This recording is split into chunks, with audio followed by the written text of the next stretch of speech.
सुसंगत विचार सरणी तंत्रज्ञाने होते प्रगती, देई मानवा सुख समृद्धी निसर्ग अन्विज्ञान. विज्ञानाच्या रंजक गोष्टी व्यापून घेई सारी सृष्टी, जगण्यातील विज्ञान आणिक विज्ञानातील जगणे. विज्ञानम जनहिताय, विज्ञानम जनहिताय, विज्ञानम जनहिताय, विज्ञानम जनहिताय, विज्ञानम जनहिताय, विज्ञानम जनहिताय, विज्ञानम जनहिताय, विज्ञानम जनहिताय.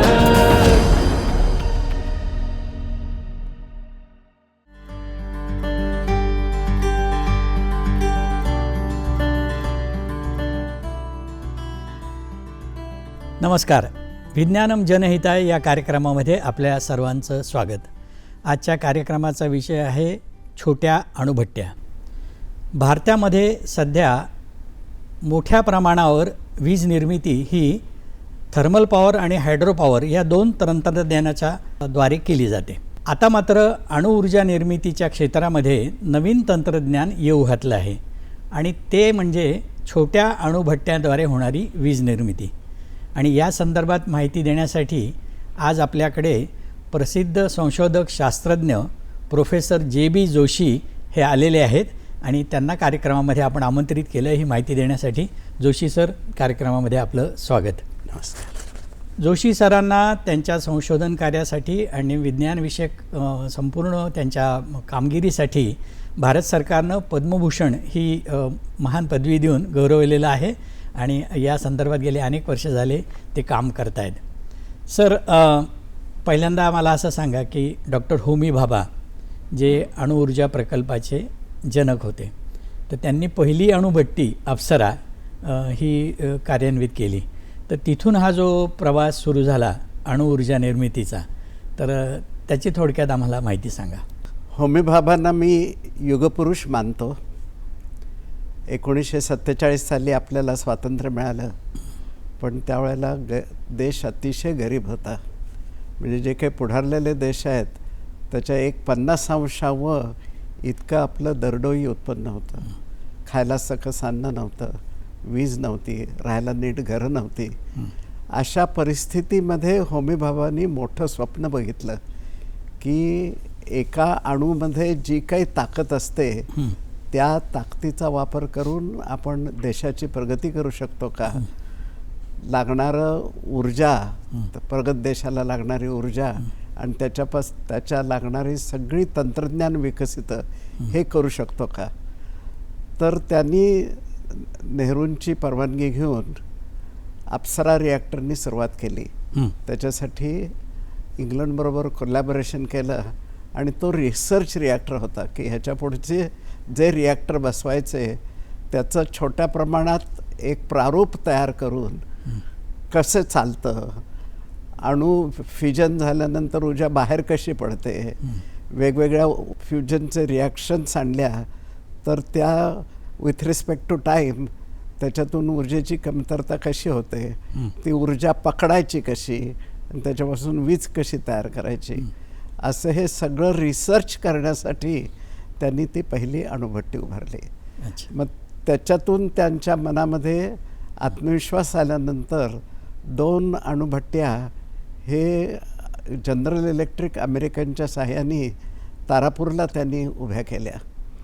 तर आता हे मोठ्या प्रमाणात वाढवायचं, ज्यांना म्हणजे आत्मविश्वास पाहिजे तो त्यांना भरपूर आलेला होता.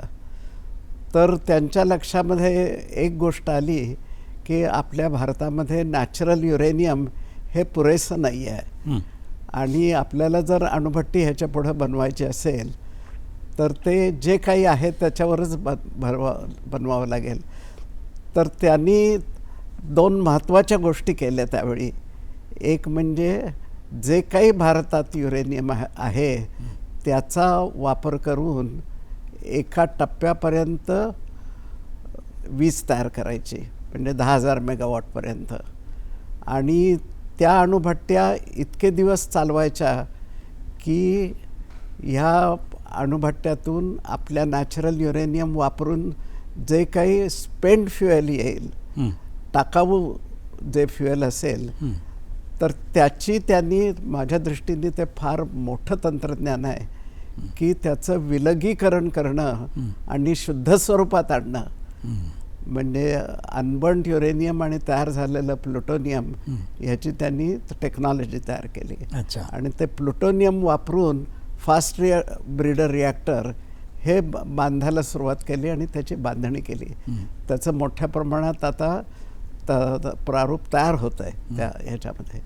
आणि ते 10 वर्ष चालवून जे युरेनियम येईल ते अतिशय शुद्ध स्वरूपात येतं ते, आणि आपल्या देशात असलेलं प्रचंड थोरियम याचा वापर करून ॲडव्हान्स्ड हेवी वॉटर रिॲक्टर्स तयार करायचं, असं ते त्यांनी 3 स्टेजचा प्रोग्राम चालू केला.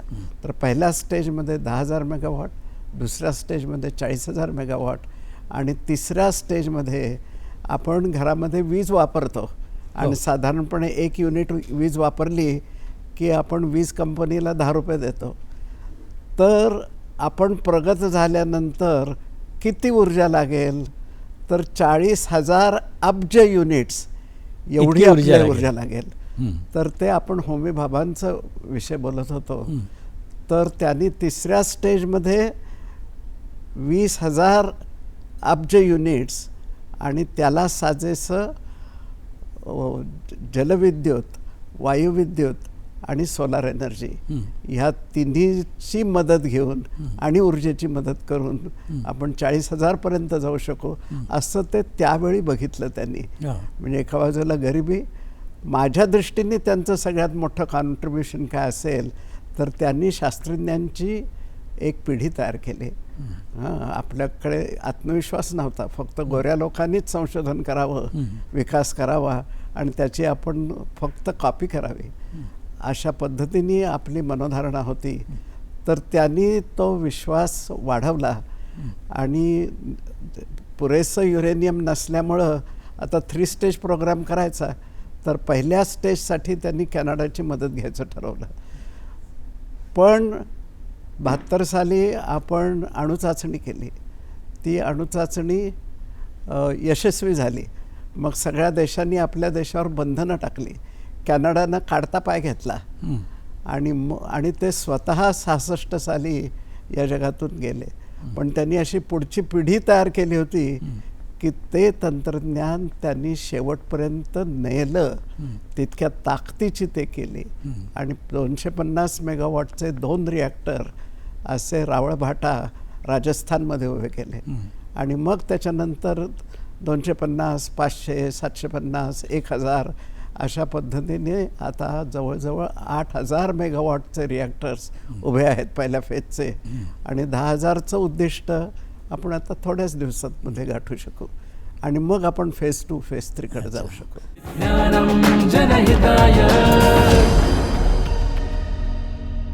डॉक्टर होमी भाभांनी जे मूलभूत कार्य केलं आणि जी प्रेरणा दिली त्याच्यामुळे आज जवळपास भारतामध्ये 23 अणुभट्ट्या उभ्या राहिल्या आहेत असं म्हणायला हरकत नाही. अगदी बरोबर, अगदी बरोबर. सरकारने आता ह्या छोट्या अणुभट्ट्यांच्या निर्मितीला प्रोत्साहन द्यायचं ठरवलेलं आहे. तर याची नेमकी गरज काय भासली, कशासाठी आता आपण ह्या सुरू करतो? त्याला बरीच कारणं आहेत. त्यातली काही कारणं मी सांगतो त्या का आपण छोट्या अणुभट्ट्या वापरणार आहोत. तर पहिलं कारण म्हणजे मोठी अणुभट्टी समजा 1000 मेगावॉटची असेल तर 1 मेगावॉटला अंदाजे 20 कोटी रुपये खर्च येतो. त्यामुळे त्याला 20,000 कोटी रुपये खर्च येणार ती अणुभट्टी उभी करायला. लहान अणुभट्टी असते ती 10, 50, 100 अशी असते. समजा 50 मेगावॉटची आपण अणुभट्टी केली आणि परत 20 कोटी रुपये लागणार असतील तर 1000 कोटी रुपये लागतील.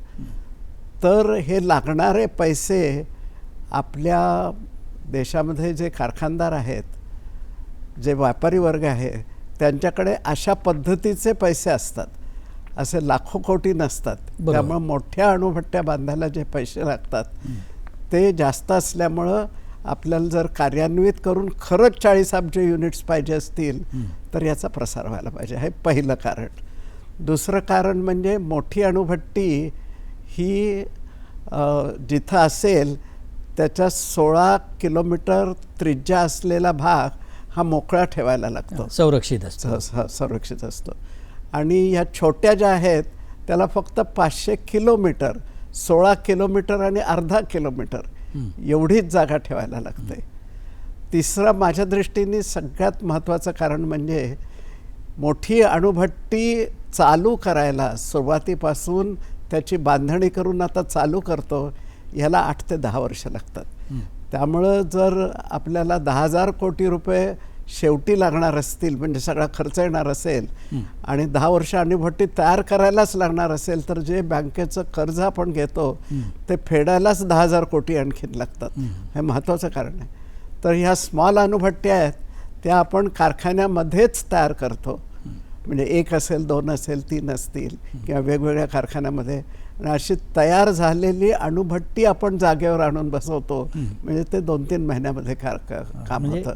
एकूण हा जो प्रकल्प आहे हा कॉस्ट इफेक्टिव्ह आहे असं म्हटलं तर चालेल. म्हणजे जागा, वेळ, त्याच्यानंतर एकूणच लागणारे श्रम वगैरे या दृष्टीने. तर या छोट्या अणुभट्ट्यांमध्ये काय तंत्रज्ञान वापरलं जातं? म्हणजे युरेनियम, थोरियम असा याचा वापर होतो का काय? आपल्या देशाच्या दृष्टीने खूप ऑप्शन नाही आहेत. आपल्याला थोरियमच वापरावं लागणार, कारण आपल्याकडे भरपूर साठे आहेत आणि 100 वर्ष तरी व्हायला नको. पण नुसतं थोरियम काम करत नाही, थोडं टक्के युरेनियम लागतं. त्यामुळे आपण म्हणूया थोरियमच्याच अणुभट्ट्या, पण त्याच्यातली एक काडेपेटी म्हणून युरेनियमचा आपल्याला उपयोग करायला लागेल. मिश्रण आहे तो दोन्ही याचं. अच्छा. पण युरेनियम फारच कमी, मेजर थोरियम. पण याची हाताळणी कशी होईल? म्हणजे लहान लहान कॉम्प्लेक्सेसमध्ये, म्हणजे गृहबांधणी प्रकल्प म्हणा किंवा उद्योग संकुल म्हणा, इथे या उभारल्या जातील का? याचं वैशिष्ट्य काय? हो, आता ह्या लहान असल्यामुळं लहान लहान गृहसंकुलं ते म्हणतील मला 5 मेगावॉटच्या द्या. आता रेल्वे बोर्ड आमच्याकडे विचारणेसाठी आलं आहे की रेल्वेचं जे इंजिन असतं ती अणुभट्टी म्हणून वापरू शकू का? 5 ते 10 मेगावॉटची. जी जहाजं आहेत ती जवळजवळ 50,000 जहाजं आहेत आणि प्रत्येक जहाजाला 50 ते 70 मेगावॉट ऊर्जा लागते आणि त्याच्यातून कार्बन डायऑक्साईड बाहेर पडतो. आता जर आपण बघितलं तर सगळीकडे चर्चा वातावरणीय बदल आणि तापमान वाढीची आहेत. आणि ह्याचा महत्त्वाचा जर कॉम्पोनंट काय असेल तर आपण जो कार्बन डायऑक्साईड उत्सर्जित करतो आणि वातावरणात जातो, त्यामुळे हवामान बदल होतो. त्यामुळं सगळ्या जगाने आणि आपल्या देशाच्या माननीय पंतप्रधानांनी कबूल केलं आहे की ह्या ज्या कोळशावर आधारित वीज प्रकल्प आहेत ते 20 ते 47पर्यंत आम्ही बंद करणार. अच्छा. हां, त्यामुळं आपल्याला ते प्रकल्प बंद करायचे आहेत एका बाजूला, दुसऱ्या बाजूला आपला देश प्रगत करायचा आहे. म्हणजे काय की प्रत्येक घरामध्ये अखंडित वीज पाहिजे, निदान 2 बेडरूमचं घर पाहिजे, प्रत्येकाला गाडी पाहिजे, भारतातल्या सर्वांनी एकदा तरी वर्षाला विमान प्रवास करायला पाहिजे. पुढच्या 50 वर्षामध्ये जे गोडं पाणी आहे ते संपणार आहे. त्यामुळे समुद्राचं पाणी गोडं पाणी करावं लागणार आणि त्याच्यासाठी ऊर्जा लागणार आहे. तर ही जी सगळी कारणं आहेत आणि मोठ्या अणुभट्ट्यांचे जे लिमिटेशन्स आहेत त्याच्यामुळं 40,000 अब्ज युनिट्स तयार करायला छोट्या अणुभट्ट्यांशिवाय पर्याय नाही.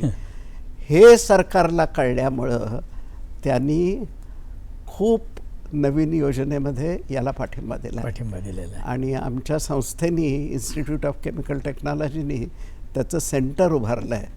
तर तुमचा जो महत्त्वाचा प्रश्न होता की एक अणुभट्टी असेल तर त्याच्यामध्ये कितीतरी कॉम्पोनंट असतील, लहान मोठे सिलेंडर असतील, तर ते कारखानदार तयार करेल का तिथे? ते कारखानदार म्हणजे त्याच्या काय लागेल आणि त्याची जी आकृती असेल त्या सगळ्या आम्ही तयार करू. माझ्या मनातलं जर खरं उद्देश म्हणाल तर आज छोट्या अणुभट्टी आहेत, उद्याला दुसरं काहीतरी येईल. पण पुढची पिढी घडवणं की जो कुठलाही चॅलेंज आला आपल्या देशावरती तर ते सोडवू शकतील. आता मी ही अपॉर्च्युनिटी वापरणार आहे की छोट्या अणुभट्ट्या तयार करायच्या आणि ते सगळे कमीत कमी 100 विद्यार्थी त्याच्यासाठी लावणार आणि ते आत्मविश्वासाने पुढे आले की मग आम्ही दुसरा चॅलेंज घेऊ त्यावेळेला. ह्या छोट्या अणुभट्ट्यांमध्ये जेव्हा वीज निर्मिती होते तेव्हा युरेनियम आणि थोरियम याचा वापर करून जे तंत्र वापरलं जातं तर त्यातून काही बाय प्रॉडक्ट वगैरे होतात का, हायड्रोजन किंवा इतर आणखीन असे काही? आपण त्याला बाय प्रॉडक्ट म्हणू किंवा वीज हा मेन प्रॉडक्ट धरला तर सध्या आपण पेट्रोल किंवा डिझेल हे कार किंवा ट्रक किंवा टू व्हीलर ह्याला वापरतो आणि त्याच्यातून सुद्धा कार्बन डायऑक्साईड बाहेर पडणार आहे. मगाशी मी सांगितलं की जी ऊर्जा तयार होते उष्णतेपासून कोळसा वापरून तर त्याला बंदी येणार आहे. तसंच हळूहळू यालाही बंदी येईल की तुम्ही पेट्रोल वापरू नका, तुम्ही डिझेल वापरू नका, तुम्ही लाकडं वापरू नका म्हणजे स्वयंपाक करायला. आपल्या देशामध्ये 28% ऊर्जा स्वयंपाक करायला लागतं आणि त्याच्यातूनही CO2 बाहेर पडतो. हे जर सगळं वापरायचं नसेल तर पर्यायी म्हणून हायड्रोजन हे इंधन धरलेलं आहे.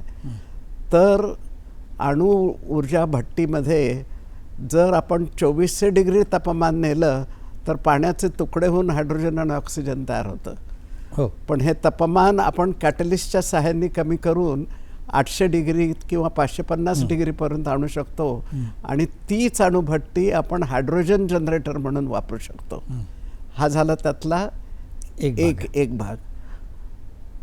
जे सध्याचे कारखाने आहेत म्हणजे ते सिमेंटचे असू देत किंवा स्टीलचे असू देत किंवा ॲल्युमिनियमचे असू देत किंवा वेगवेगळी औषधं तयार करणारे असू देत, अशा कारखान्यांमध्ये मोठ्या प्रमाणावर स्टीम लागते किंवा मोठ्या प्रमाणावर हायड्रोजन पण लागतं. तर नेहमी ऊर्जा कशी होते वीज ऊर्जा, तर स्टीम जास्त प्रेशरला तयार होते आणि ती टर्बाईनमध्ये जाते आणि फॅरेडेच्या प्रिन्सिपलप्रमाणे वीज तयार होते. पण पहिल्यांदा वाफ तयार होते. तर आता जे कारखान्यांना स्टीम लागते ती काही तितक्या हाय टेम्परेचर प्रेशरला लागत नाही. तर मग आता त्याचं कसं करतात की जास्त प्रेशर टू मीडियम प्रेशर इथपर्यंत वीज तयार करतात आणि मग राहिलेली स्टीम ही कारखान्याला वापरतात. याला को जनरेशन म्हणतात.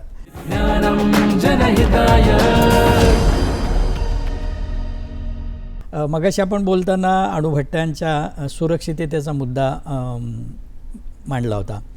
तर या दृष्टीने तुम्ही म्हणत होतात की पाण्यामध्ये ह्या अणुभट्ट्या उभारण्याचं तुमचा विचार आहे, पाण्यामध्ये ठेवल्या जातील. त्याचं कारण काय?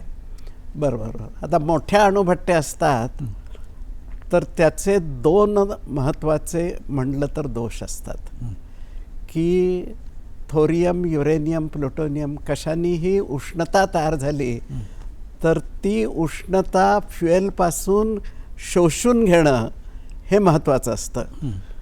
तर हे शोषून घ्यायला आपण पाणी तरी वापरतो, हवा तरी वापरतो किंवा मोल्टन सॉल्ट्स वापरतो आणि हे आपण पंप करतो आणि काही कारणांनी पंप बंद पडला तर उष्णता तर तयार होते पण उष्णता बाहेर आपण त्याच्यापासून घेऊ शकत नाही आणि असे हळूहळू उष्णता वाढली. 200, 2500, 3000 तापमान झालं की पाण्याचा संयोग मेटल बरोबर होतो ज्यातून आपण अणुभट्टी तयार करतो आणि तो हायड्रोजन आणि ऑक्सिजन आजूबाजूला असतोच आणि त्याचा स्फोट होतो.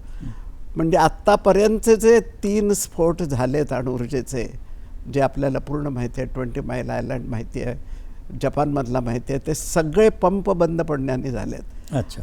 आता ह्या छोट्या अणुभट्ट्यामध्ये आम्ही पंपच काढून टाकला आहे. पंपच वापरत नाही, सगळी नॅचरल सर्क्युलेशन आहेत.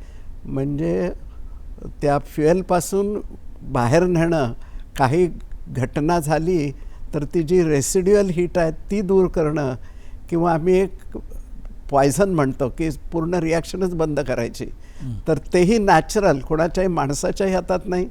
असे जे जे सेफ्टीचे उपयोग आहेत ते सगळे आम्ही नॅचरल ठेवलेत त्या ह्याच्यामध्ये. त्यामुळे मुद्दाम काही करायचं नाही, मुद्दामून काही करायचं नाही, ते आपोआपच सेफ राहील. पंप नसल्यामुळं, नॅचरल सर्क्युलेशन असल्यामुळं ते आपोआपच चालू राहील. त्यामुळं हे आपण भर शहरामध्ये पण बसवू शकू. मगाशी आपण म्हटल्याप्रमाणे हाऊसिंग कॉम्प्लेक्समध्ये बसवू शकू, रेल्वे इंजिनवर बसवू शकू, असं ते त्याचा आपल्याला वेगवेगळ्या पद्धतीने मोठा प्रसार करा. मग ह्या अणुऊर्जा भट्ट्यांमध्ये वीज निर्मिती होते तर ती ट्रान्झिट कशी होते? त्या आता आपण ज्या कोळशाचे कारखाने आहेत अणूचे, त्याच्यानंतर एक ट्रान्समिशन कंपनी असते, महाराष्ट्र वीज पुरवठा कंपनी. हो. तर त्यांचं जाळं असतं वायरिंगचं, तर त्याला तिथे आपण जोडायचं, ग्रीडला जोडायचं. ओके. अच्छा. तर ते म्हणजे सध्या आपण फोटोव्होल्टाईक करतो आणि त्या फोटोव्होल्टाईकमध्ये आपल्या घरात वापरलेली वीज वापरतो, उरलेली ग्रीडला जोडतो. तर तितक्या छोट्या प्रमाणावर पण ते तंत्रज्ञान विकसित झालं आहे. हे तर त्याच्या कितीतरी पटीने वीज तयार होणार आहे आणि ते आपण त्याला जोडू शकू. आता तुम्ही मागाशी म्हणत होता की आम्ही आज जी आपण वीज वापरतो त्याला जवळपास 10 रुपये युनिट आपण देतो, तर हे किती युनिट पडेल जर रेग्युलर याचा वापर सुरू झाला तर किती रुपये? 40,000 अब्ज युनिट्स लागणार आणि आत्ताच्या आमच्या कॅल्क्युलेशनप्रमाणे 4 रुपये. आता ह्या अणुभट्ट्यांसाठी अणुऊर्जा आयोग आणि सरकारचा पूर्ण पाठिंबा आणि प्रोत्साहन आहे, तर तुम्ही कशा पद्धतीने पाहता? सरकारचा तर आहेच. तर अशा पद्धतीने आमची संस्था पुढे आली. माझं स्वतःचं मत आहे अजून 100 संस्था पुढे यायला पाहिजेत. हे अणुऊर्जेसाठी आहे.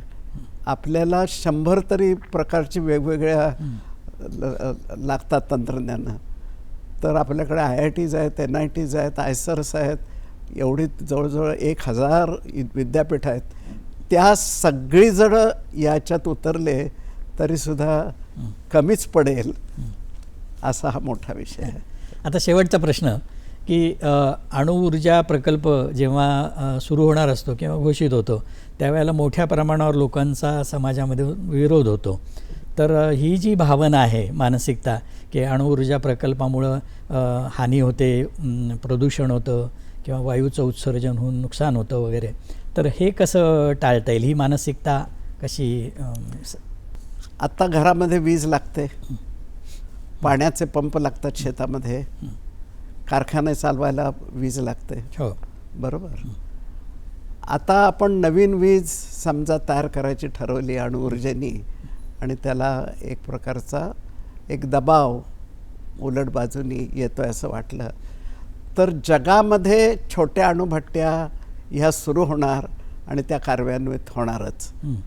आपण नाही केल्या असं धरू की तशी मानसिकता तयार होते. गरज आहे, जगामध्ये यशस्वी रीतीने वापरत आहेत लोक आणि आपण करत नाही आहे. मग अशा परिस्थितीमध्ये कुठलं तरी राज्य, कुठलं तरी जिल्हा 2-3 अणुभट्ट्या बसवेल आणि ते कार्यान्वित होत आहेत आणि त्या जिल्ह्याचा प्रश्न सुटला आहे असं बघितलं लोकांनी तर ते कॉपी करायला बघतील की मग ते दुसऱ्या जिल्ह्यात जाईल, तिसऱ्या जिल्ह्यात जाईल आणि अतिशय वेगाने वाढ होईल असं माझी स्वतःची खात्री आहे. तर मंडळी, अणुऊर्जा प्रकल्प म्हटला की आपल्या डोळ्यासमोर असा खूप मोठा डोब येतो, प्रचंड मोठा असा कॉम्प्लेक्स येतो. आणखीन आपल्याला माहिती असतं की ह्या सगळ्या याच्यातून मोठी अणुऊर्जा निर्माण होते. परंतु आता येणाऱ्या भविष्य काळांमध्ये ह्या छोट्या अणुभट्ट्यांमधून मोठ्या प्रमाणावर वीज निर्मिती होणार आहे आणि सर्वसामान्य माणसांना त्याचा लाभ होणार आहे.